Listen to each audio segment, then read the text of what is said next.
Nós sabemos então que se quisermos, dado uma função vetorial r de t, se nós quisermos calcular o comprimento de uma curva com t variando de a até b nessa função vetorial, o comprimento da curva vai ser a integral de a até b do módulo de v de t dt, onde v é o vetor velocidade dado pela derivada da função vetorial com relação a t. A nossa função ela é parametrizada pelo parâmetro t nesse caso.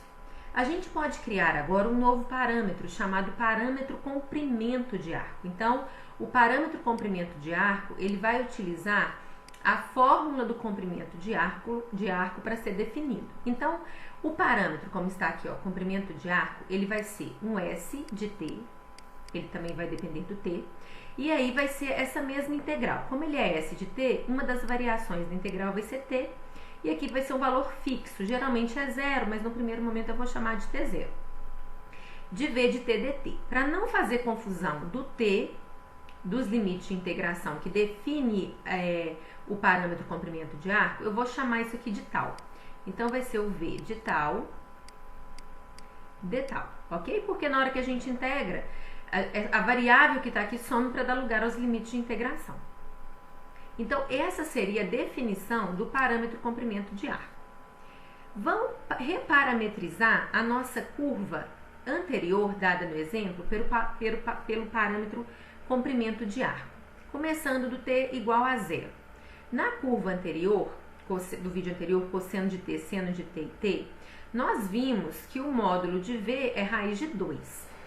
Então, nós teríamos que o s de t vai ser a integral de 0, aqui eu vou começar com 0 até t, o módulo de v deu raiz de 2, de tal.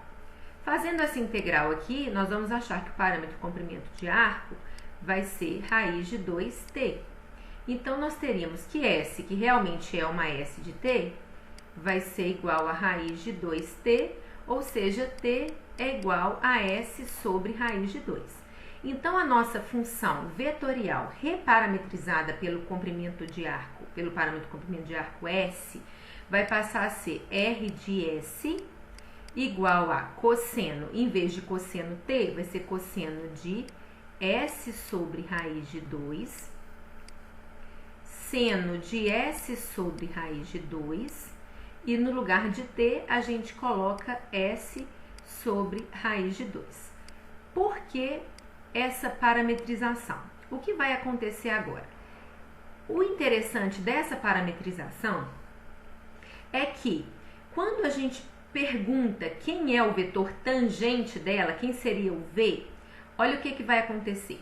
Para essa nova parametrização, quem seria o nosso vetor v? O vetor v, que é a derivada, né, agora com relação a s, vai ser.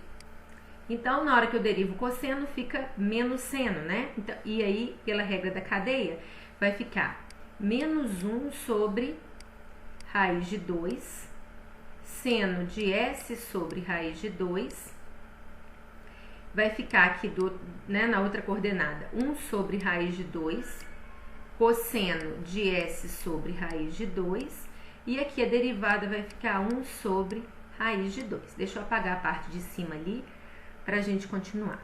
Para esse valor de V, para esse vetor velocidade, então, na parametrização por comprimento de arco, quem seria o módulo de V?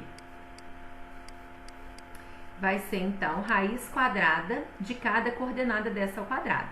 Então, aqui a gente ficaria com meio seno ao quadrado de alguém, mais meio cosseno ao quadrado desse mesmo alguém. E aí, eu coloco meio em evidência, vai ficar seno ao quadrado, mas cosseno ao quadrado fica meio, mais o meio do z, que é fazer essa última coordenada, né, que seria z ao quadrado. Então, o módulo de v fica 1. E essa é a grande vantagem da parametrização por comprimento de arco. Por quê? Como ela vem da fórmula do comprimento de curva, o módulo de v passa a ser 1 para quê?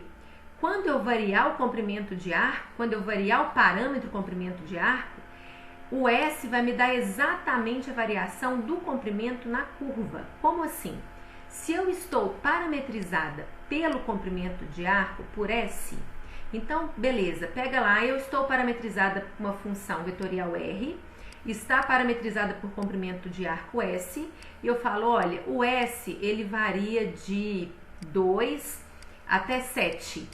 Qual que é o comprimento da curva que eu ando quando eu vario o S de 2 até 7?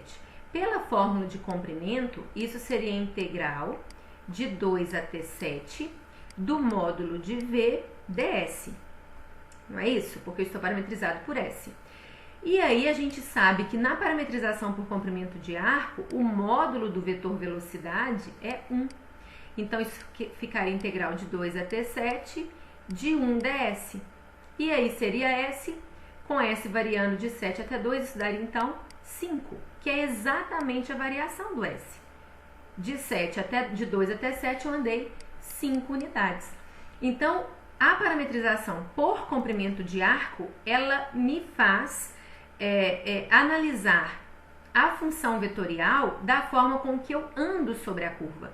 Se eu estou parametrizada por comprimento de arco e a minha variação por comprimento de arco é de 5 unidades, isso significa que eu andei 5 unidades na minha curva. E isso não é verdade para as outras parametrizações. Aqui, por exemplo, em T, se eu andei de 0 até 2π, nós vimos que se a variação do T foi de 0 até 2π, nós vimos que o comprimento foi 2 raiz de 2π. Se a variação do S por comprimento de arco, né, fosse de 0 a 2π, se tivesse parametrizado por comprimento de arco, eu podia afirmar com certeza que o tanto que eu andei sobre a curva foi de 2π. Então, o parâmetro comprimento de arco ele é muito útil quando a gente quer fazer a análise de uma curva ou a variação da minha função vetorial, por exemplo, por unidade de comprimento. Se eu faço a variação por unidade de comprimento, eu tenho uma forma fácil de estabelecer essa variação. Agora, se eu preciso trabalhar por unidade de tempo, eu posso utilizar realmente o parâmetro T. Então, aqui seria só a forma de se usar a variação, ensinar vocês a usar, né, a função vetorial parametrizada por comprimento de arco. Uma outra vantagem é que seria uma forma fixa de se trabalhar com parametrizações. Como eu falei para vocês lá no primeiro vídeo, existem várias formas de se parametrizar uma curva. Agora, a parametrização por comprimento de arco é única. Então, ela meio que normaliza, né, todas as parametrizações. A pessoa fala, parametriza uma curva. Você tem vários tipos. Agora, parametriza uma curva por comprimento de arco. Não tem jeito. Vai ser somente um tipo de parametrização, porque vai levar em conta a fórmula de comprimento de arco.